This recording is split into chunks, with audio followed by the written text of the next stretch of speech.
Nearly 170 UN member states officially adopted a set of global guidelines for sustainable urban development known as the New Urban Agenda at the conclusion of the Habitat 3 summit in Quito. The agenda provides a 20-year roadmap to guide sustainable urban development globally. UN Secretary General Ban Ki-moon linked the role of cities closely to the movements of climate action, global prosperity, peace, and human rights. Our goal is to make cities and human settlements inclusive, safe, resilient, healthier, and sustainable. If we get our towns and cities right, we'll be closer to achieving all the sustainable development goals by which we can make our cities and our world and our life healthier, more prosperous and resilient. One of India's biggest challenges today is coping with the wave of urbanization unleashed by economic liberalization. An estimated 160 million people have moved to the cities in the last 2 decades, and another 230 million are projected to move there within the next 20 years. Megacities are a primary phenomenon of the developing world. The combination of high population density amid poverty and limited resources makes an environment which favors the rapid growth of slum areas.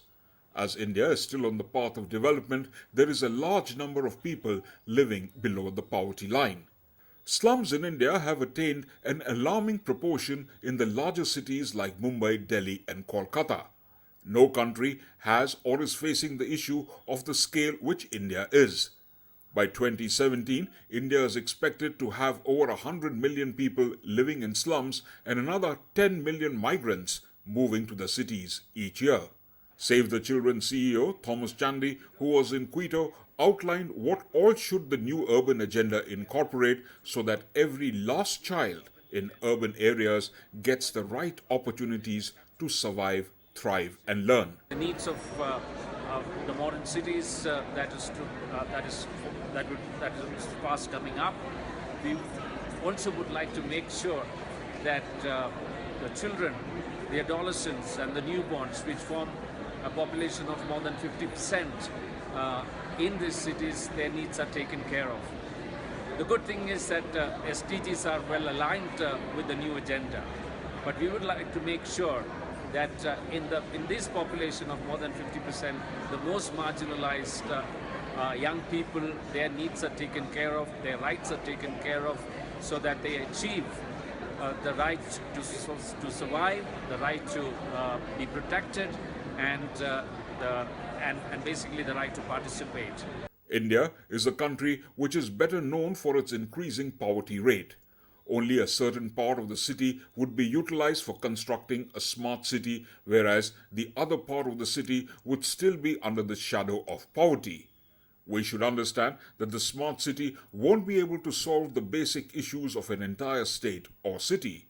If the fund which is planned to be spent for smart city is utilized for decreasing the poverty rate, India would be much ahead of other countries. Ahead of the UN Habitat 3 gathering, Joan Clos, the head of the World Bodies Agency, had stressed the importance of reviewing the process of urbanization in the last 20 years. Allowing citizens to become active in the process of city design is important. Good governance is always measured by the extent to which it involves its citizens in the overall decision-making process. Tools like smartphones and mobile applications have the potential to revolutionize city governance and contribute to the making of people-centric smart cities. These cities need to have inclusive, innovative, and sustainable smart citizens. Without them, the smart city proposals will hold good only for documentation, not implementation.